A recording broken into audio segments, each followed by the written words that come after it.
kuri varbūt varētu tikt pārstrādāti. Mums ir kaut kādi elektronikas kalni, kas ir uzkrāti un kuriem pielietojumu mēs gaidām. Uz Ķīnu jāved. Jūs dzirdējāt, ka Ķīnā 70% uzpērk vēl klāt? Tieši tā, to mēs arī darām. Tas tiek plānots? Būtībā otrreizējo izēvielu nozarē nav otra tāda spēlētāja kā Ķīna, jo Ķīna nosaka absolūti visas cenas. Super, mēs no sākuma viņi aizvedam savu miskasti, viņi no mums nopērk, un pēc tam mēs pārmetam, ka viņi CO2 ražo pa daudz, ja? Tieši tā. Baigi godīgi tie eiropieši. Un vēl pie kam viņu tās atkritumu šķirošanas vai otrreizējo izēvielu šķirošanas metodas ir absolūti vidē draudzīgas, jo to dara cilvēki. Ok, labi. Es varbūt arī gribēju par labiem piemēriem pateikt, jo nav tā, ka nav mājas, kurās Rīgā, kurās netiek šķirots, jo mums ir laba sadarbība ar Kaivas ielu. Tur ir vairākas jaunās mājas, manuprāt, kaut kādas 6 vai 8. Mēs sākām to sadarbību kaut kādus 2 gadus atpakaļ, un mēs jau tā kā mums bija zinām pieredze ar dalīto vākšanu, tad mēs bijām ļoti prasīgi, lai būtu katrā mājā atbildīgais, lai viņi konkrēti nāktu uz visām sapulcēm, vismaz sākuma periodā. Un tas tiešām notika. Jo mēs teicām, 3 mēnešu pārbaudas laiks. Ja tajā laikā mēs redzēsim, ka tas materiāls ir tāds, ko var pārstrādāt, mēs turpinam strādāt. Ja ne, mēs to nevaram vienkārši atļauties. Paldies liels! Man likās, ka ir skaidrs, mums jāskrien uz priekšu pēc programmas laika. Ja ir vēl kādi individuāli jautājumi, tad uzdodiet puišiem, viņi sēdēs pēdējā rindā tur un gaidīs uz jums. Paldies! Jūs arī, es saprotu, skrienat tā kā traks uz citiem pasākumiem. Jāšķiro. Skrieniet. Paldies. Mēs savukārt nomainām 2 puišus pret skaistu dāmu no skaistas nevalstiskas organizācijas Zemnieku saima.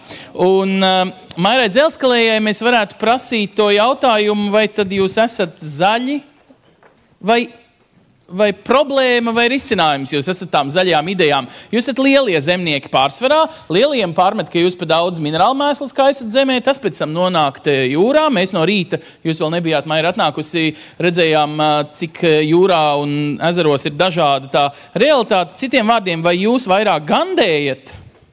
Vai jūs tiešām kādu dienu varētu gan pelnīt, labi dzīvot, zili zaļi Latvijas laukos, bet arī dzen negandēt?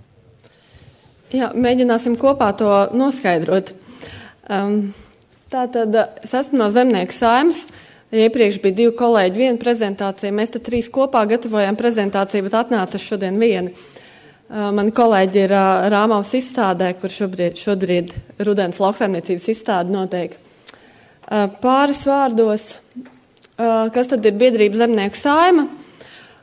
Tātad tā ir nevalstiska organizācija, kuri, kā Ivants teica, pārstāv, sabiedrībā tiek uzskatīts pārstāv lielos ražotājus, mēs paši sakam pārstāv vienkārši ražotājus.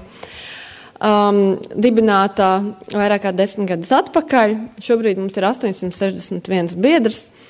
Pēc tātad Amerikas vienas no tātad organizācijas veiktajiem pētījumiem esam 3. spēcīgākā lobija nevalstiskā organizācija Latvijā. Tas droši vien ir novērtēts mūsu tīpaši pēdējo 2 gadu aktīvais darbs. Mūsu biedri saražo ļoti, lai arī viņi ir neliels skaits, viņi saražo ļoti lielu daļu no visas lauksaimniecības produkcijas, kas ir Latvijā. Un arī pār 45% no visiem graudiem un vairāk kā pusi no visa rapša. Apmēram 35–40% no visa piena, ko Latvijā saražo šajās saimniecībās. Kāds tad ir mūsu ikdienas darbs kā sabiedriskajai organizācijai? Pirmkārt, protams, ir sekošana visiem agropolitiskajām norisēm Latvijā un Eiropā, priekšlikumu gatavošana un iesniegšana normatīvo aktu izmaiņām, sekojam līdz tam, kas notiek gan zemkopības ministrijā pirmkārt, otrkārt tā ir vides ministrija, un tālāk tad seko ekonomikas, finanšu ministrija, reģionālās attīstības ministrija un pārējās, arī satiksmes ministrija. Tās ir tikšanās ar valsts institūcijām, amatpersonām, darbs ar masas saziņas līdzekļiem, sadarbība ar citām organizācijām Latvijā un Eiropā. Eiropā mēs esam arī Eiropas lauksaimnieku jumta organizācijas biedri, kopš jau mazliet ātrāk, kā Latvija iestājās Eiropā, mēs jau kļuvām par šīs te organizācijas biedru. Mēs rīkojam dažādus pasākumus lauku uzņēmējiem, piedalāmies starptautiskajos projektos, veicam sabiedrības, gan kopējas sabiedrības, gan lauku sabiedrības izglītošanu. Arī tāpat konsultācijas biedru saimniecībām un palīdzam risināt dažādas problēmas situācijas viņiem.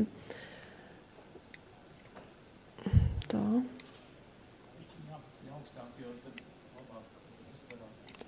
Aizgāja pa tālu. Daži fakti par Latvijas lauksaimniecību. Tā kā mēs aizējam prom no atkrituma biznesa, pārslēdzamies uz plašāku teritoriju, no Rīgas prom uz visu Latvijas teritoriju. Tātad kopā pēc statistikas mums Latvijā ir ap 70,000 lauksaimniecības.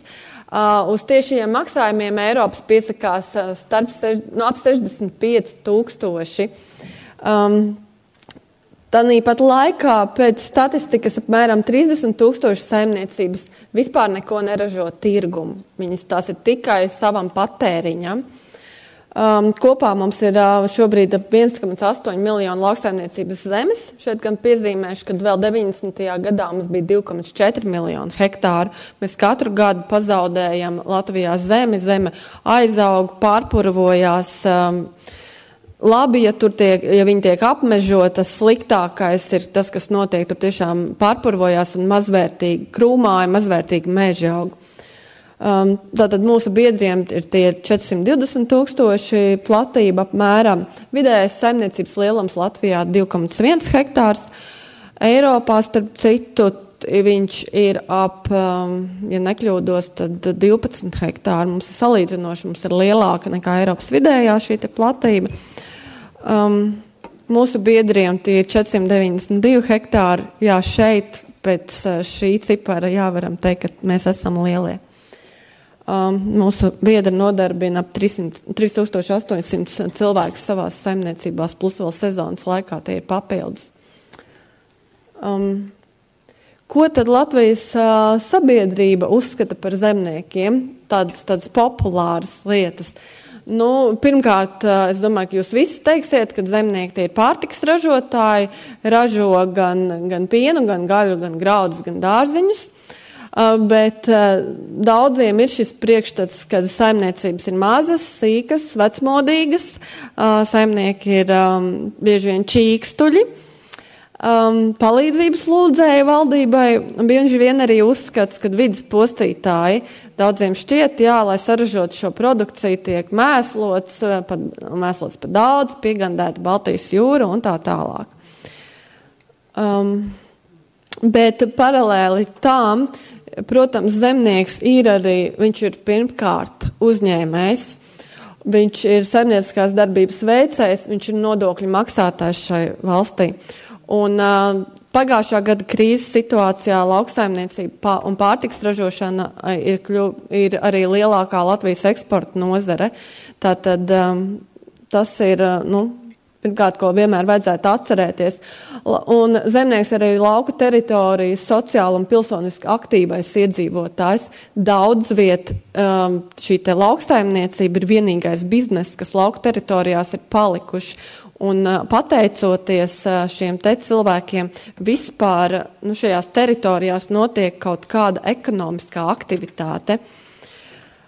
Viņš ir arī lauksaimnieks, ir arī sabiedriskā labuma ražotājs. Ražo ne tikai pārtiku, bet ražo arī šo vidi, uztur šo vidi. Mums visiem patīk braukt labāk par sakoptiem laukiem, nevis aizaugušiem laukiem. Un šie sakoptie lauki un šīs lauku ainavas, tas patiesībā ir arī produkts. Un šobrīd Eiropā, runājot par lauksaimniecības politikas reformu, par to arī aktīvi diskutē, kad patiesībā runājot par šiem tiešajiem maksājumiem, ko lauksaimnieks saņem, viņiem būtu jāsaņem šie te maksājumi varbūt ne tieši par saražoto pienu vai kartupeļiem, bet par to, kad viņi uztur šo te lauku vidi, veido šo lauku ainavu, kas ir produkts, kas ir priekš pilsētniekiem, kuri var uz sakoptu vidi doties savās brīvdienās un atpūsties. Sociālo jautājumu risinātājs laukos, tātad nodarbinātība, dažādas trūcīgo ģimeņu atbalsta izglītotājs, lauku inteliģence. reģionālās attīstības veicinātājs zemnieks ir, viņš tātad notur cilvēkus laukos, veido aktīvos centrus, kultūras centrus. Zemnieki pat ir